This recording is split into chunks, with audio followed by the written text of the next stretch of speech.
चलिए आज हम बात करते हैं हाल ही में खबरों में रहे सोनम वांगचुक के बारे में, जिन्हें हाल ही में एनएसए के तहत गिरफ्तार किया गया है और उन पर देशद्रोह का आरोप लगाया गया है। एनएसए सामान्यतः उन व्यक्तियों के लिए लगाया जाता है जिनको देशद्रोह या राष्ट्रीय आतंकवादी गतिविधियों में शामिल पाया गया है। क्या सच में सोनम वांगचुक एक देशद्रोही है? चलिए जानते हैं सोनम वांगचुक है कौन।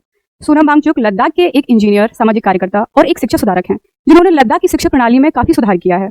आमिर खान की फिल्म 3 इडियट्स के किरदार फुसुंग वाकुंडी उनसे काफी प्रेरित रहा था। जानते हैं आखिर लद्दाख का विवाद था क्या? सोनम वांगचुक द्वारा लद्दाख को फुल स्टेट और छठी अनुसूची में शामिल करने की मांग की जा रही थी। छठी अनुसूची सामान्यतः जनजातीय समुदायों को उनकी रीति रिवाज, परंपरा और उनके आत्मसम्मान को सुरक्षित रखने के एक संपूर्ण अधिकार प्रदान करती है।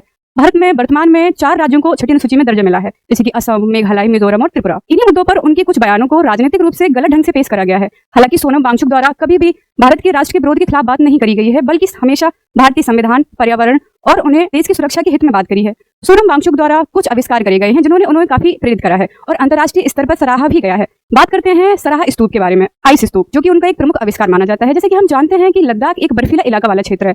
जब भी गर्मियों में वहां का बर्फ पिघलता है तो वहां का पानी वेस्ट हो जाया करता था। तो उन्होंने एक बहुत अच्छी पहल लाई वहां पे, जिसके तहत बर्फ के कृत्रिम टावर का निर्माण कराया गया पाइप और गुरुत्वाकर्षण के सहारे से। जैसे कि गर्मियों में जब भी पानी पिघलता है तो वहां की जनता उस पानी को खेती के लिए यूज कर सकती है। यह जनमानस के लिए बहुत अच्छी पहल साबित हुई। SECMOL students educational and cultural movement of Ladakh, यह उनके द्वारा शुरू किया गया एक संस्थान है, जिसके तहत उन बच्चों का दाखिला दिलाया जाता है जो कि या 10th में फेल हो गए हैं या फिर अपनी शिक्षा को उभारने का उन्हें अवसर नहीं मिल रहा है। तो ऐसे बच्चों के हुनर को उभारने की एक बहुत अच्छी पहल है, जिसने शिक्षा प्रणाली में बहुत ज्यादा बदलाव ला दिया था लद्दाख में।